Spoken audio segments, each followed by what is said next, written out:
I still remember that day like it was yesterday. 8 years of marriage to Diana, 15 years of friendship with Jake, all shattered in an instant. We met in college, built our lives together, and I thought we had the perfect circle of trust. My promotion at the company retreat last month should have been a highlight, but now it feels like the beginning of the end. Diana started acting differently after that weekend.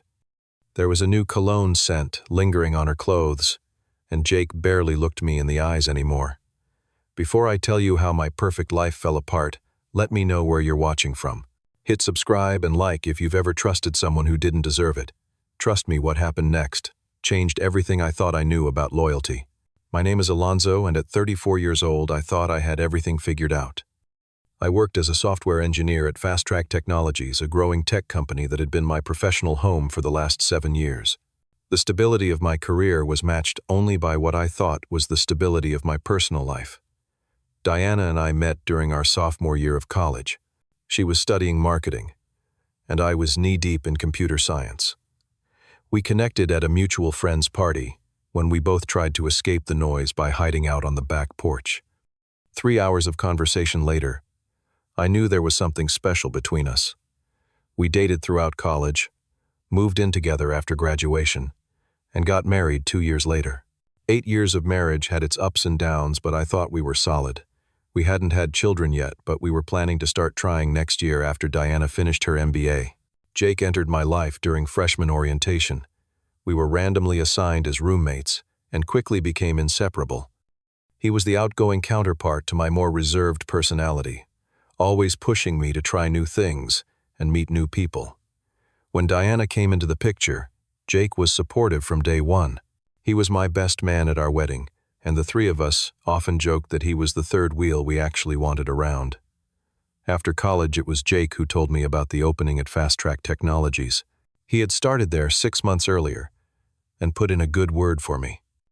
Working together strengthened our friendship even more.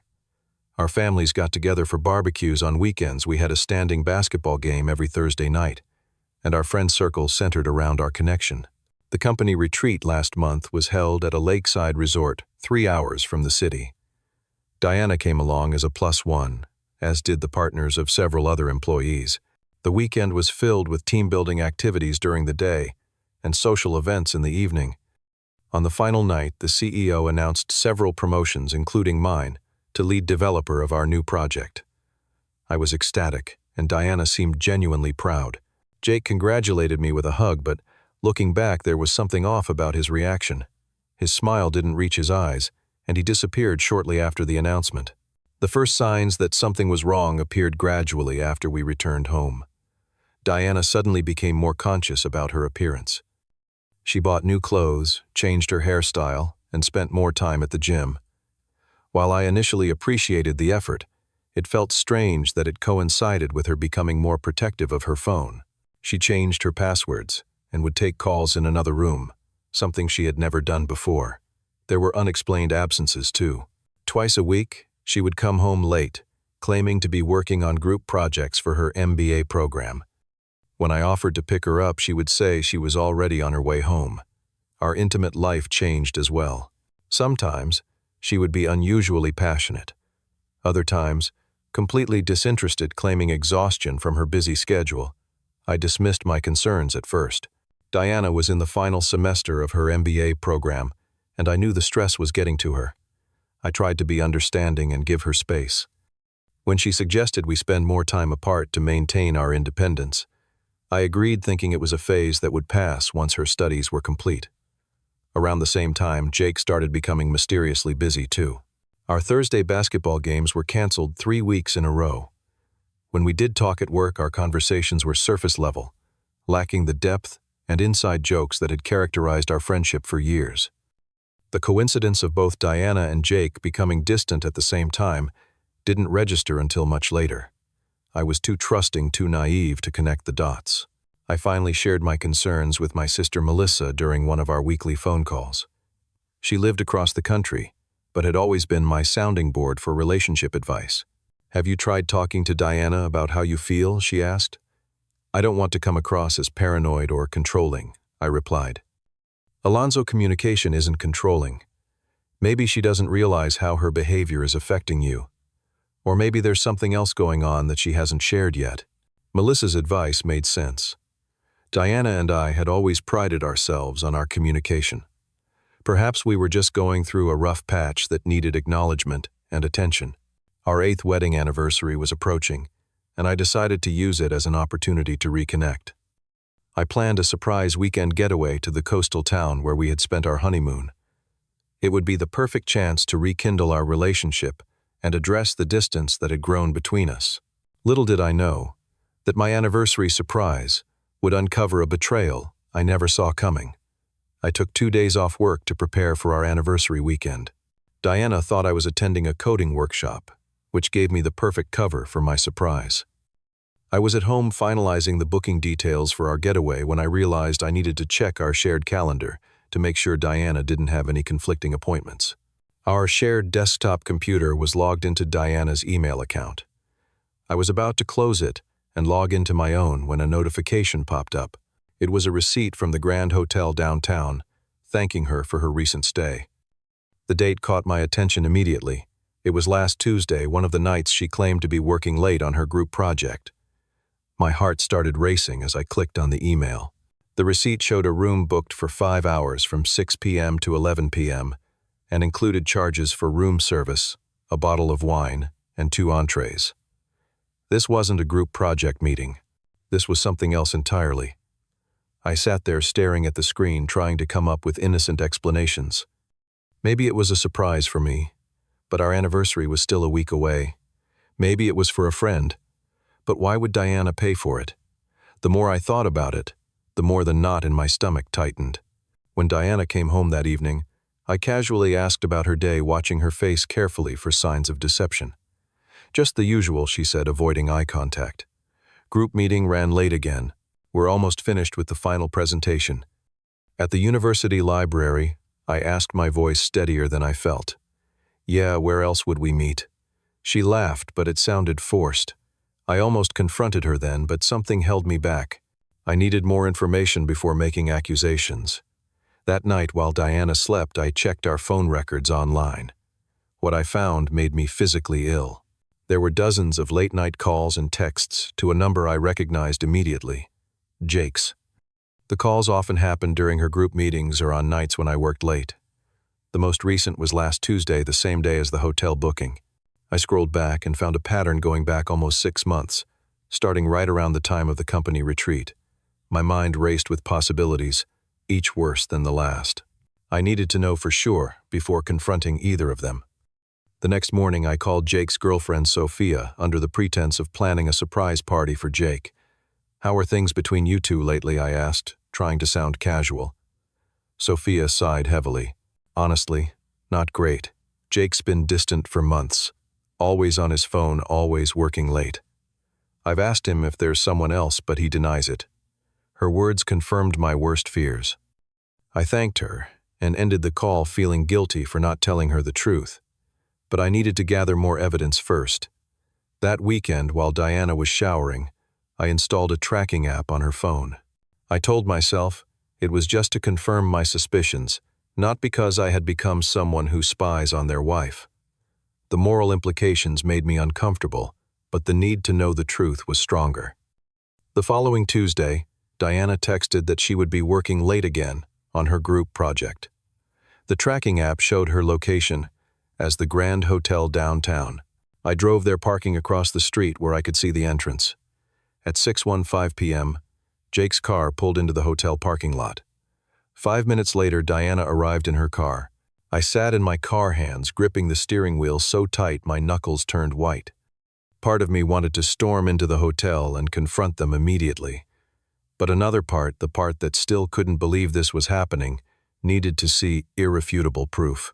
I waited until they emerged from the hotel 3 hours later. They walked to the parking lot together, stopping beside Diana's car. Jake looked around quickly, checking if anyone was watching, before pulling my wife into a passionate kiss. Diana wrapped her arms around his neck, returning the kiss with equal fervor. The world seemed to tilt on its axis. My vision blurred, and I felt physically sick. I had known in my head what was happening, but seeing it with my own eyes was a different kind of pain entirely. It was like watching strangers wearing the faces of the two people I trusted most in the world. I drove away before they could spot me, my mind completely numb. I drove for hours, with no destination, eventually finding myself at a 24-hour diner on the outskirts of town. I sat there until dawn drinking coffee and trying to process what I had seen. When I finally returned home, Diana was asleep. She woke briefly as I climbed into bed, mumbling something about me working too hard. I lay beside her, staring at the ceiling, acutely aware of the gulf between us that was so much wider than the physical inches separating our bodies. The next morning, Diana asked about my late night. Just working on a difficult coding problem, I lied, hating how easily the deception came. Lost track of time. You should take a break, she said, kissing my cheek. Maybe we can do something this weekend. The irony of her concern made me want to laugh and cry simultaneously. I nodded non-committally, unable to look her in the eye. Over the next few days, I gathered more evidence. Screenshots of text messages, when Diana left her phone unlocked, hotel receipts from her email timestamps, of meetings that never appeared on her school calendar. I created a digital folder of all the proof, unsure what I would do with it, but needing it to convince myself I wasn't crazy. On Friday, Jake texted me, "Guys' night tomorrow. Been too long since we hung out." I stared at the message, wondering how he could act so normal while sleeping with my wife. Did our 15 years of friendship mean nothing to him? I typed and deleted several angry responses before simply replying, "Sure, the usual place at 8, perfect." Jake responded with a thumbs-up emoji. That night, lying beside Diana, I made my decision. Tomorrow night, everything would change. Saturday evening arrived, and I dressed carefully, as if preparing for battle rather than a casual night out with friends. Diana was getting ready for a girls' night that I now knew was another lie. We moved around each other in our bedroom, two actors playing parts in a tragic farce. Have fun with Jake and the guys, she said, applying lipstick in the mirror. Do not let him convince you to try those spicy wings again. Remember last time? The casual reference to Jake, the inside joke about our shared history, felt like a knife twisting in my gut. I forced a smile and nodded, not trusting myself to speak. I arrived at our usual sports bar 15 minutes early and ordered a whiskey neat. I rarely drank hard liquor, but tonight I needed something stronger than beer. The familiar venue felt alien now. The place where Jake and I had celebrated promotions, commiserated over professional setbacks, and spent countless hours strengthening our friendship. Jake arrived with two of our other friends, Tom and Marcus. He clapped me on the shoulder as he sat down, ordering a round of beers for the table. I watched him carefully, looking for signs of guilt or discomfort, but he seemed completely at ease. "How's Diana?" he asked casually, taking a sip of his beer. "She's still killing herself with that MBA program." The audacity of his question made my blood boil. I downed my whiskey in one gulp and excused myself to the bathroom, needing a moment to compose myself. In the small bathroom stall, I had a full-blown panic attack. My heart raced, my vision tunneled, and I couldn't catch my breath. I splashed cold water on my face and stared at my reflection in the mirror. The man looking back at me seemed different. Older, harder, with a darkness in his eyes I'd never seen before. I took several deep breaths, reminding myself that I had come here for answers, for closure, for the truth. When I returned to the table, the conversation had moved on to sports and work. I nursed a beer, barely contributing to the discussion, watching Jake laugh and joke as if he hadn't destroyed my life. 2 hours and several rounds later, Jake was pleasantly drunk, his arm slung around my shoulder as he proposed a toast. "To my best friend Alonso," he said, raising his glass. "The smartest guy I know, and the best friend anyone could ask for. Love you, man." Something inside me snapped. The accumulated weight of betrayal, the weeks of suspicion, the evidence I had gathered all came crashing down in that moment of fake sentimentality. "Do you really mean that, Jake?" I asked, my voice deadly quiet despite the noisy bar. "Course I do. Why would you ask that?" He looked confused, his smile faltering slightly. "I wonder if you were thinking about our friendship when you were with my wife at the Grand Hotel on Tuesday night." The color drained from Jake's face. Tom and Marcus exchanged uncomfortable glances, suddenly very interested in their drinks. "What are you talking about?" Jake attempted a laugh, but it came out strangled. "That's crazy, man. Is it I have the hotel receipts, Jake? I have the phone records showing calls between you two for months. I saw you kiss her in the parking lot." My voice remained calm, which seemed to unnerve him more than if I had shouted. Jake's eyes darted around the bar, looking for an escape. Finding none, his expression changed from panic to resignation. "It just happened, Alonso," he said quietly. "We never meant to hurt you. It just happened," I repeated incredulously. "For 6 months, in hotel rooms, you booked in advance. That doesn't just happen, Jake." By now, Tom and Marcus were visibly uncomfortable, but neither made a move to leave. They were witnessing the implosion of a 15-year friendship in real time. She was unhappy. Jake continued, his voice taking on a defensive edge. "You were so focused on your career, on that promotion. She felt neglected. So instead of talking to me, instead of being the friend you claimed to be and telling me my marriage was in trouble, you decided to sleep with my wife." The control I had maintained was slipping away, my voice rising with each word. "It was not like that," Jake protested. "We connected at the retreat. It was supposed to be a one-time thing, but then I did not let him finish. 15 years of friendship, of trust, of shared history, reduced to it just happened, and we connected." The justifications were so pathetic, so inadequate, to explain the magnitude of their betrayal. Before I fully registered what I was doing, my fist connected with Jake's jaw. He stumbled backward, knocking over his chair. Several nearby patrons turned to stare. Jake touched his split lip, looking at the blood on his fingers with shock. Tom and Marcus jumped up, positioning themselves between us. "That is enough," Tom said firmly, his hand on my chest. "This is not the place." Jake straightened up, anger replacing his guilt. "You want to hit me, fine. But ask yourself why Diana turned to me in the first place. When was the last time you really saw her, Alonso? Really listened to her?" His words were calculated to shift the blame, to make me question myself instead of their actions. It might have worked weeks ago, but not now. Not after everything I had seen and heard. "You do not get to rewrite history to make yourself the hero of this story," I said, grabbing my jacket. "You are both liars and cheaters. You deserve each other."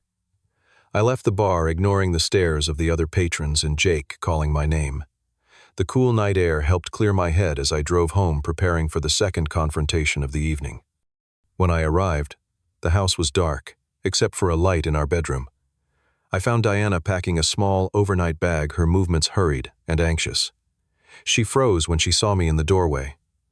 "Jake called you," I stated. It wasn't a question. She nodded, her eyes red-rimmed.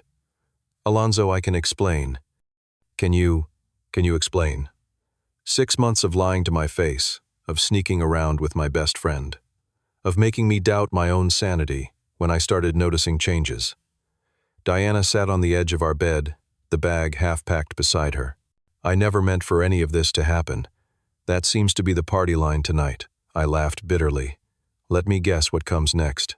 I was distant, focused on my career. "Not meeting your emotional needs. It's not that simple," she whispered. "Then explain it to me, Diana. Make me understand how my wife and my best friend could betray me like this." The tears came then streaming down her face as she tried to piece together an explanation. She talked about feeling invisible, about the excitement of being truly desired, about emotional connections I had supposedly neglected. Each justification felt like a fresh wound. "Did you ever consider talking to me?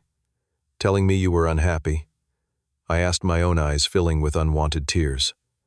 I tried, Alonso. "You didn't hear me. So, you decided cheating was the answer." With Jake of all people, Diana looked down at her hands. "It started at the retreat. We were both a little drunk after your promotion was announced. He walked me back to my room and we started talking about you, about our relationships. One thing led to another." "Spare me the details." I cut her off, unable to bear the mental images her words were creating. "How long have you known?" she asked quietly. "I had suspicions for weeks. I confirmed it Tuesday night. I saw you together at the hotel." My voice broke on the last word, the memory still raw and painful. Diana's face crumpled with shame. "I never wanted to hurt you. But you did. Both of you did. 6 months, Diana. Half a year of lies." Our raised voices had attracted attention. A knock on the door interrupted our confrontation. Our neighbor, Mrs. Winters, stood there with concern etched on her face. "Is everything okay?" I heard shouting. "Everything is fine, Mrs. Winters," I said, mustering a calm I didn't feel. "Just a disagreement." After she left, I turned back to Diana. "I want you out tonight. Go stay with your lover, since that's clearly where you want to be." She opened her mouth to protest, then closed it again, resignation replacing her tears. She finished packing in silence, gathering toiletries and enough clothes for a few days. I watched from the doorway, a stranger observing the end of my marriage. "I'll come back for the rest of my things later this week," she said, pausing at the front door. "I truly am sorry, Alonso." After she left, I walked through our house, now just my house, feeling the emptiness echo around me. 8 years of marriage, 15 years of friendship, all ended in a single night. I sat in the dark living room until dawn broke, wondering how I would ever trust anyone again. The weeks following that night were the darkest of my life. I called in sick to work for a week, unable to face the possibility of running into Jake in the office. I ignored calls from friends and family, including my sister Melissa. I just couldn't bear to say the words out loud to make the betrayal real by sharing it with others. My isolation might have continued indefinitely if Melissa hadn't shown up unannounced at my door, concern written across her face. "Diana called me," she explained, as she pushed past me into the house. "She didn't give details, just said you needed someone right now." I laughed bitterly at the irony of Diana's concern. She's right about that, at least. Over the next few hours, I told Melissa everything. The suspicions, the evidence, the confrontations. She listened without interrupting, her expression shifting from shock to anger to sympathy. "You're staying with me for a few weeks," she announced when I finished. It wasn't a question. Pack a bag. "You need a change of scenery." Surprisingly, I didn't argue. The house felt tainted now, filled with memories I couldn't escape. Melissa lived across town, far enough from my usual haunts that I wouldn't risk running into Diana or Jake. The divorce proceedings began with clinical efficiency. I hired a lawyer recommended by a colleague, providing her with the evidence I had gathered. Diana didn't contest anything, agreeing to a fair division of assets. Her guilt made her generous in the settlement, but no amount of money could repair what had been broken. I learned through office gossip that Diana had moved in with Jake almost immediately after our confrontation. Their relationship was now public, though apparently not universally accepted among our former friends. Several people had reached out to express their support for me and their disgust at the situation. Returning to work presented its own challenges. Fast-track technologies wasn't large enough for me to avoid Jake completely. Our first encounter in the hallway was painfully awkward, him attempting an apology, me walking away without a word. After the third such incident, I requested a meeting with Human Resources.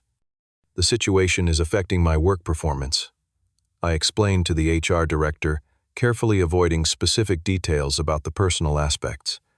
"I'd like to request a transfer to the Austin office if possible." The director was sympathetic, but explained that a transfer wasn't immediately available. Instead, she arranged for me to move to a different project team on another floor, minimizing the chances of Jake and me crossing paths. It wasn't ideal, but it was enough to make work bearable. The social fallout was perhaps the hardest to navigate. Our friend group fractured along invisible lines. Some, like Tom and Marcus, who had witnessed the bar confrontation, remained firmly in my corner. Others gravitated toward Jake and Diana, either accepting their version of events or simply choosing the path of least resistance. A few tried to maintain relationships with all parties involved, an effort I found both naive and slightly offensive. At Melissa's insistence, I started seeing a therapist to work through my trust issues. Dr. Harmon specialized in betrayal trauma and helped me understand that my feelings, the anger, the grief, the self-doubt, were all natural responses to what had happened. "You've experienced a double betrayal," she explained during one session. "The two people you trusted most violated that trust simultaneously." It's natural to question your judgment now, to wonder if you can ever trust your perceptions again. Through therapy, I joined a support group for people dealing with infidelity. The stories shared in that circle, some with outcomes worse than mine, some with journeys toward healing, gave me perspective and hope. I formed new friendships with people who understood my pain without explanation, who had walked similar paths and emerged scarred but intact. 6 months after the night everything fell apart, I ran into Sophia, Jake's ex-girlfriend, at a coffee shop downtown. We had never been close when she was with Jake, but shared betrayal created an instant bond. "They're already having problems," she told me, as we sat with our coffees. "Jake moved out last week. Apparently, once the excitement of the forbidden wore off, they realized they don't actually have much in common." I was surprised by my reaction to this news. Not satisfaction or vindication, but a kind of detached pity. Their relationship, built on deceit and betrayal, had contained the seeds of its own destruction. The knowledge didn't heal my wounds, but it confirmed what Dr. Harmon had been telling me. Relationships founded on betrayal rarely thrive. Despite the personal upheaval, my professional life flourished. The project I had been transferred to was challenging and innovative, pushing me to develop new skills and perspectives. My team leader noticed my dedication and recommended me for an advanced training program.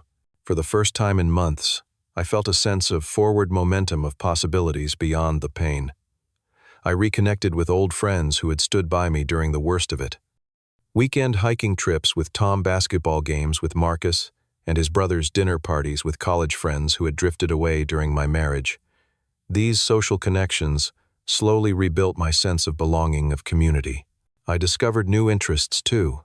I joined a local rock climbing gym, finding unexpected peace in the focus required by the sport. Each successful climb became a metaphor for my recovery. Difficult, sometimes painful, but ultimately rewarding. I started volunteering at a community center, teaching coding to kids, finding purpose in sharing my knowledge with the next generation. The final divorce papers arrived almost exactly 1 year after that fateful night at the bar. I met Diana at our lawyer's office to sign the documents, our first face-to-face meeting in months. She looked different, thinner, with shadows under her eyes that makeup couldn't quite conceal. "Can we talk privately for a minute?" she asked, after we had signed everything. We stepped into an empty conference room, the fluorescent lights harsh and unforgiving. "I know it doesn't change anything," she said, her voice steady but quiet. "But I want you to know how sorry I am.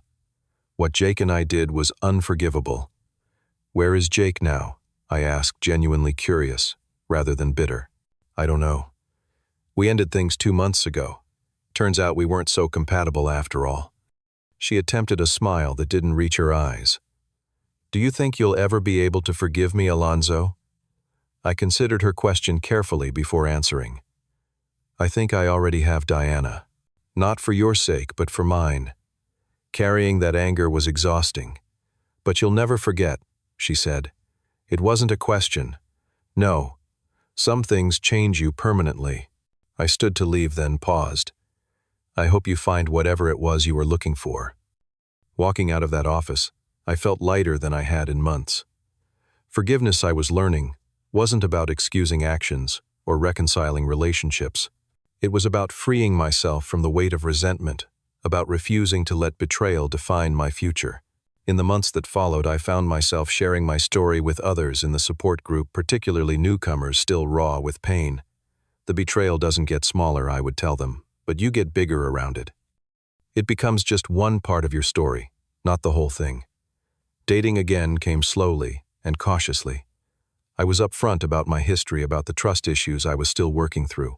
Some potential partners were scared off by my honesty, but others appreciated it.